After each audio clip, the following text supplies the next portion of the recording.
இன்றைக்கு 2020க்குரிய பேப்பர் பார்ப்போம். 2020 வந்து 8வது MCQ. அமில K2Cr2O7 கரைசலை பயன்படுத்தி எதனோலை அசெட்டிக் அமிலமாக ஒட்சியேற்றும் தாக்கத்தில் பரிமாறப்படும் இலத்திரங்களின் மொத்த எண்ணிக்கை இருக்கு. தாக்கத்தை சமப்படுத்துவது கூடாது எத்தனை இலத்திரம் பரிமாறப்படும் என்ற விளக்கம் வரும். அதாவது Cr2O7 என்ற அயன் அமில ஊடகத்தில் C2H5OH உடன் எதனோலுடன் தாக்கம் அடைகின்றது. இதுல இருந்து Cr3+ இதுல அடுத்த விளைவு அசெட்டிக் அமிலம் CH3COOH இதோட H2O தாக்கத்தை சமப்படுத்தி எடுக்கும். இப்ப அரை அயன் சமன்பாட்டின் மூலம் தாக்கத்தை சமப்படுத்தும். முதலாவது அரை தாக்கம், அதாவது Cr2O7 Cr3+ ஆக மாற்றம் அடைகிறது. முதலாவது அரை தாக்கம். சரியா பிள்ளை? இதுல முதலாவது என்ன செய்யணும்னா பிரதான அணுவை சமப்படுத்தணும். பிரதான அணு, இரண்டாவது இலத்திரன், மூன்றாவது ஆக்சிஜன், அதுக்காக நீர் சேர்க்கப்படும். அடுத்து நாலாவது ஊடகம், அதுக்காக H+ சேர்க்கப்படும். ஹைட்ரஜன், அதுக்காக H+ சேர்க்கப்படும். இந்த ஓர்டர்ல சமப்படுத்துங்க. ரைட். இந்த இடத்துல குரோமியம் +6 ஆகிற ஆக்சிஜன் +3 ஆக மாறுகிறது. 3 இலத்திரன் ஏற்கப்படும். 2 குரோமியம் இருக்கிறதால 6 இலத்திரன் ஏற்கப்படும். அடுத்த ஆக்சிஜன் எண்ணிக்கை 7, அப்போ 7 H2O. முதலாவது 2 Cr சமப்படுத்திக்கணுமா? ரைட். அடுத்த 7 14 H+, இதை முதலாவது சமப்படுத்தும் ஒரு தாக்கம். இரண்டாவது C2H5OH முழுமையான ஒரு சேர்வையாக நீங்க எடுங்க. 2 கார்பன்ல முழுமையான சேர்வையாடுங்க. கட்டமைப்பை பார்த்து யோசிக்க தேவையில்லை, முழுமையான சேர்வையாடுங்க. அதை நான் சுருக்கி எழுதுறேன். C2H4O2 இப்படி மூலக்கூறாக எழுதலாம். சரியா பிள்ளை? C2H4O2 என்ற மூலக்கூறாக யோசிக்கலாம். ரைட். இதை சமப்படுத்துவோம். இதுல கார்பனுக்குரிய ஆக்சிஜன் வளமையானபடி காணும். அப்ப நேரடியாக ஆக்சிஜன் காணும். நேரடியாக கண்டா கார்பனுக்கு X என்ற 2x. இதுல ஹைட்ரஜன் எத்தனை வருது? இதுல ஹைட்ரஜன் 4, 6 ஹைட்ரஜன், 6+ ஆக்சிஜன் -2, இத கூட்டினா 0.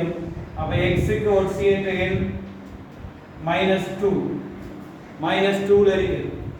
இங்க உள்ள கார்பனுக்கான சராசரியான ஆக்சிஜன் தான் கிடைக்கும். 2 கார்பனுக்கு வேற வேற ஆக்சிஜன் வரலாம்லே தாக்க சமப்படுத்தக்குள்ள இதே போல பண்ணி போங்க. சரியா? சராசரியான ஆக்சிஜன் தான் இங்க கிடைக்கும். ஓகே. அதே மாதிரி இதுல 2 கார்பனுக்குரிய சராசரியான ஆக்சிஜன் X எடுத்தா 4 ஹைட்ரஜனுக்கு 4+, 2 ஆக்சிஜன் 4-, இது சமன் 0. X க்கு 0 என்று வருகிறது. அதாவது சராசரியான ஆக்சிஜன் 0. 2ஐ கூட்டக்குள்ள ஆக்சிஜன் 0 ஆக வருகிறது. அது 2ஆல பெருக்குது. அப்ப -2 இருக்கிறது 0 ஆ மாறுது. இதுல 2 கார்பனுக்குரிய ஆக்சிஜன் கூட்டக்குள்ள -2, அங்கேயும் 2 கார்பன் ஆக்சிஜன் கூட்டக்குள்ள 0. அப்ப இங்க -2 இருக்கிறது 0 ஆ மாறுது. அப்ப ஒவ்வொரு கார்பன்ல எத்தனை மாற்றம்? சராசரியா எத்தனை மாற்றம்? 2 இலத்திரன் இழக்கப்படுகிறது. அப்ப 2 கார்பன் தான் இதுல சம்பந்தப்படுது. ஆகவே இங்க 4 இலத்திரன் இழக்கப்படுகிறது. வடிவா கவனிக்கணும் இத. இப்ப சராசரியான ஆக்சிஜன் 2க்கு சேர்த்து வர ஆக்சிஜன் தான் காண்றீங்க. சரியா? அந்த பெருமானம் -2 வரைக்கும் இங்க அங்கால 0 மாறி. அது -2 ல இருந்து 0 வந்தா 2 இலத்திரன் இழக்கப்படும். ஆகவே அந்த இடத்துல 2 கார்பன் சம்பந்தப்பட்டிருக்கிறதால 4 இலத்திரன் இழக்கப்படுகிறது. ரைட். அடுத்த வழமையானபடி ஆக்சிஜன் எண்ணிக்கை இலத்திரன் கூட்டாச்சு. ஆக்சிஜன் 2 ஆக்சிஜன் வருது, இதுல 1 வருது. அப்ப இங்கால 1 தேவை. அப்ப ஒரு H2O. அடுத்து ஹைட்ரஜன், இதுல 2 ஹைட்ரஜன் 6, 8, இதுல 4 இருக்குது. அப்ப 2 H2O. இந்த தாக்கத்தை சமப்படுத்தியாச்சு. இப்ப பரிமாறப்படுகின்ற ஆக்சிஜன் இலத்திரன், பரிமாறப்படுகின்ற இலத்திரன் இந்த 2 தாக்கத்திற்கும் சம்பந்தப்படக்கூடாது. 2 தாக்கம் மொத்தமாக நடைபெறும் போது எத்தனை இலத்திரன் பரிமாறப்படுகின்றது, அந்த தாக்கத்தில் எத்தனை, இந்த தாக்கத்தில் எத்தனை, டோட்டல் இலத்திரன் எத்தனை. அப்ப தாக்கத்தை சமப்படுத்தும் போது தெரியும். அப்ப முதலாவது சமப்படுத்த என்ன செய்யறாங்க? இலத்திரன் எண்ணிக்கையை சமனாக்கி போட்டு 2ஐ கூட்டினா இலத்திரன் எண்ணிக்கை வெட்டுப்பட சமப்படுத்தப்படும். அப்ப முதலாவது தாக்கத்தை நீங்க இலத்திரன் எண்ணிக்கை சமனாவாரத்துக்கு 2ஆல பெருக்கணும். 2வது தாக்கத்தை வந்து எத்தனையால பெருக்கணும்? 3ஆல பெருக்கணும். இப்படி பெருக்கும் போது பரிமாறப்படுகின்ற இலத்திரன் எண்ணிக்கை வரும். அப்ப முதலாவது தாக்கத்தை நீங்க 12, இரண்டாவது தாக்கத்தை மூணாவது 12. அப்ப மொத்த பரிமாறப்படுகின்ற இலத்திரன் 12. பரிமாறப்படும் இலத்திரன் 12.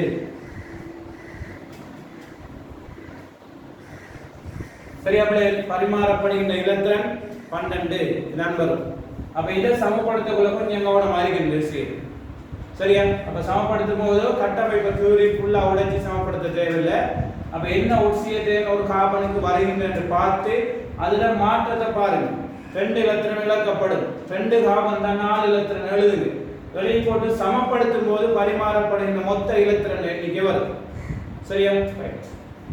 அடுத்தது 2020 14வது MC.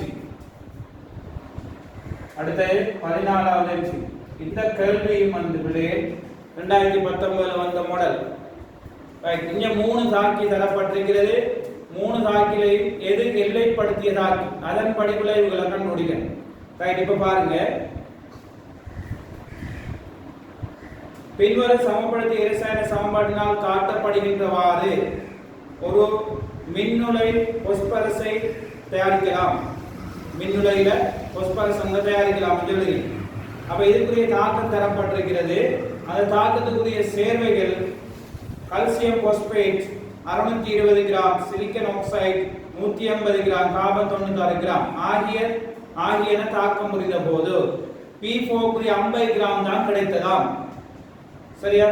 இந்நிலைமையின் கீழ் எல்லை சோதனை பொருள் முற்றாக தாக்கம் அடைந்த சோதனை பொருளை கண்டுபிடிக்கணும். 3 தாக்கி இருக்கிறது. அதுல உருவாகின P4 சதவீதம் திணிவு சதவீத விளைவு இதை எங்கேற்கிறது. உருவாகின P4 க்குரிய திணிவு சதவீத விளைவு எங்கேற்றது. சரியா விளைவு? அப்ப தாக்கத்தை எழுதுவோம். சமப்படுத்தி தந்திருக்கிறது தாக்கம். 2 calcium phosphate CH3PO4 twice,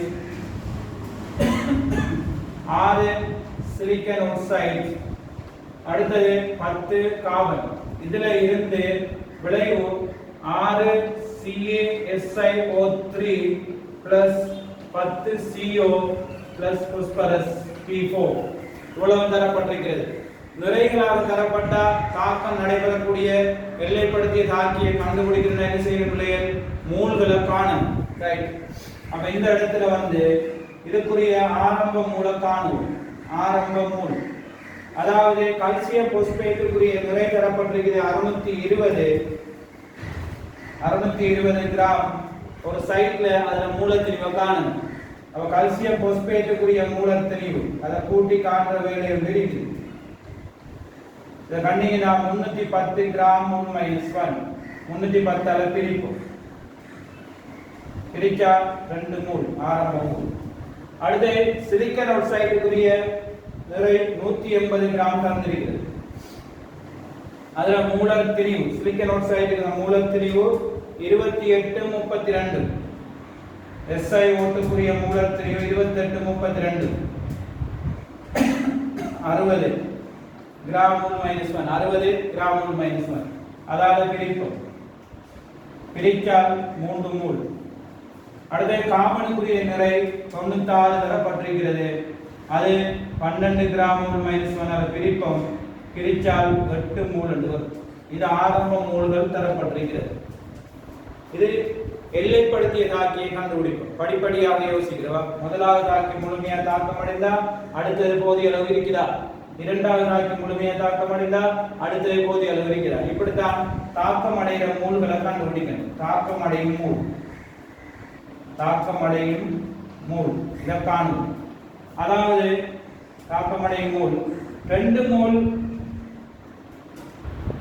calcium phosphate முழுமையா தாக்கம் அடைகிறது எடுப்போம்.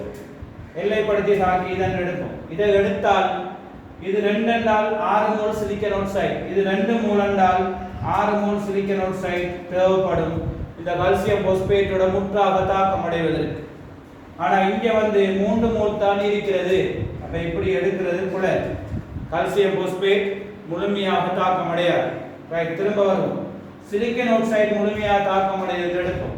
அப்ப சிலிக்கன் ஆக்சைடை எல்லைப்படுத்திய தாக்கியாக கருதுவோம். அப்ப 3 மோல் சிலிக்கன் ஆக்சைடுடன் தாக்கம் அடைவதற்கு கால்சியம் பாஸ்பேட் எத்தனை மோல் தேவை என்று பார்க்கணும். 6 மோல் சிலிக்கன் ஆக்சைடுடன் 2 மோல் கால்சியம் பாஸ்பேட் தேவைப்படுகிறது. 3 மோல் சிலிக்கன் ஆக்சைடுடன் எத்தனை மோல் தேவைப்படும்? 1 மோல் கால்சியம் ஆக்சைடு தேவைப்படும். அது பிரச்சனை இல்லை, 1 மோல் தான் தேவை, 2 மோல் இருக்கிறது, மீதியாக வரும். ரைட். அடுத்தது கார்பனுக்குரிய மூலை செக் பண்ணி பார்ப்போம். 6 மோல் சிலிக்கன் ஆக்சைடுனா 10 மோல் கார்பன் கிடைக்கும்.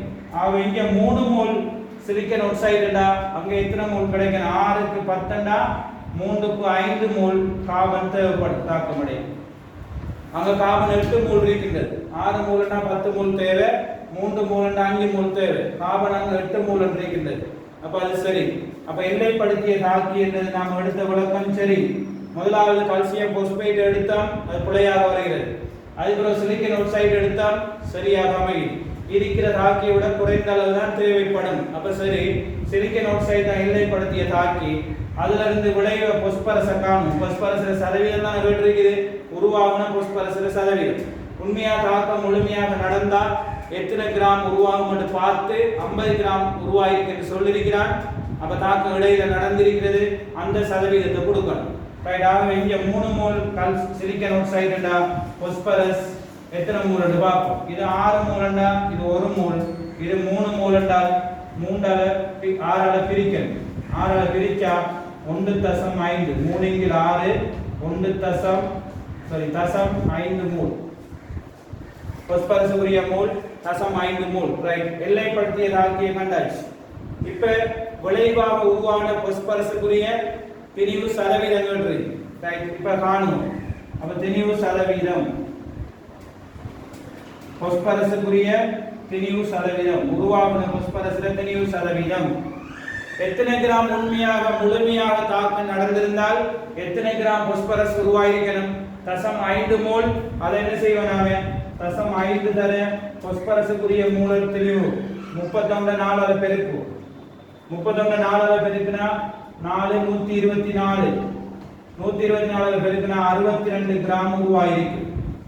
முழுமையாக SiO2 முற்றாக தாக்கம் அடையக்குள்ள உருவாகின பாஸ்பரஸ் 62 கிராம். இங்க 50 கிராம் உருவாயிருக்கிறது. அப்ப உருவாகினதுக்குரிய சதவீதங்கள் இருக்குது. 62 கிராமுக்கு 50 கிராம் தர 100. இது கிட்டத்தட்ட 80.7 கிட்ட சதவீதம். பிரிச்சு பாருங்க. அப்ப 5000 62 பிரிச்சா 6 48. அடுத்த 24வது 2024 MCQ பார்ப்போம். और H2O2 கரைசலின் வலிமை நியம வெப்பநிலை அமுக்கத்திலும் உண்டாக்கப்படும் ஓட்டு வாயுவின் கனவளவை கனவளவாக எடுத்துரைக்கப்படலாம். உதாரணமாக கனவளவு சதவீதம் 20 லிட்டர், கனவளவு வலிமை 20 லிட்டர் ஆக உள்ள H2O2 அப்படின்ற அர்த்தம் நியம வெப்பநிலை அமுக்கத்தில் 20 லிட்டர் ஓட்டு கேஸ் பெறப்படுகின்றது அர்த்தம். X என பெயரிடப்பட்டுள்ள ஒரு போத்தலில் H2O2 கரைசல் உள்ளது. இக்கரைசல் X இன் 25 சென்டிமீட்டர் ஆனது ஐதான HTS முன்னிலையில் 1 மோல் டெசிமீட்டர் -3 kmF உடன் நியமிப்பு செய்யப்படும் போது முடிவுப்புள்ளி அடைவதற்கு தேவையான கனவளவு 25 சென்டிமீட்டர் கியூப் ஆகும். கரைசல் X இன் கனவளவு வலிமை இத பார்க்கணும். கரைசல் X உரிய கனவளவு வலிமையை காணணும். ரைட். இதுல காணுவோம். இங்க நடைபெறக்கூடிய தாக்கத்தை சமப்படுத்துவோம். H2O2 க்கும் MnO2 க்கு இடையிலான தாக்கம் அமில ஊடகத்தில் நடக்கும். இதுல உருவாகிற விளைவு Mn2 O2 கேஸ் H2O. இந்த தாக்கத்தை சமப்படுத்துறேன்னா இவரத்தை Mn க்கு +7 OCl, இதுல +2 மாறுது, 5 எலக்ட்ரான் இயக்கப்படும். சரியா? 5 எலக்ட்ரான் இயக்கப்படும். இதுல H2O2 ஆக்சிஜனுக்கு -1, இதுல ஆக்சிஜனுக்கு 0. அப்ப மாற்றம் வந்து 1 வாரத்தால 2ஆல பெருக்குவோம். 2 எலக்ட்ரான் இழக்கப்படும். அப்ப இங்க 2 பெருக்கப்படும், இங்க 5 பெருக்கப்படும். அப்ப 5 O2 கேஸ் 2 Mn2+. அடுத்த ஆக்சிஜன் எண்ணிக்கை இங்க மேலதிகமாக 8 இருக்கிறது. 8 H2O. ஐதரசன் 8 14 10 வந்துட்டு 6 H+. இப்ப தாக்கம் சமப்படுத்தியாச்சு. இந்த சமப்படுத்தப்பட்ட தாக்கத்துல இருந்து உருவாகின ஓட்டு கேசுற மூல காணும். அப்ப உருவாகின ஓட்டு கேசுற மூல் அதுல இருந்து கனவளவு கண்டோம். சரி.